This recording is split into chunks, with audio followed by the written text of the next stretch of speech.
تتجه أنظار عشاق الكرة السعودية مساء يوم الجمعة 19 سبتمبر 2025 نحو ملعب مدينة الملك عبد الله الرياضية في جدة، الذي سيحتضن قمة المباريات دوري الروشن السعودي بين الأهلي والهلال السعودي على الساعة 9 مساء بالتوقيت مكة، 7 مساء بالتوقيت المغربي الجزائري التونسي.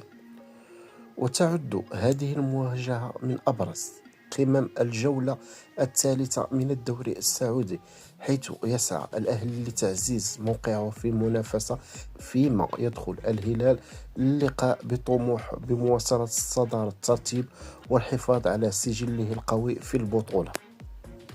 أما بخصوص موعد المباراة فتكون مساء يوم الجمعة على الساعة 7 مساء بالتوقيت المغربي الجزائري التونسي، الساعة 9 مساء بالتوقيت القاهرة ومكة المكرمة. أما بخصوص القنوات الناقلة لهذه المباراة فالمباراة غتكون منقولة مجانا على قمر النيسات وعلى قمر بدر على قناة الثمانية السعودية التي ظهرت مؤخرا على جوج أقمار هذه. أصدقائي فرجة ممتعة للجميع، ما تقدر معك لايك بارطاج، إلا ما كنتش مشارك فاشترك وفعل زر الجرس باش دائما توصل بالجديد.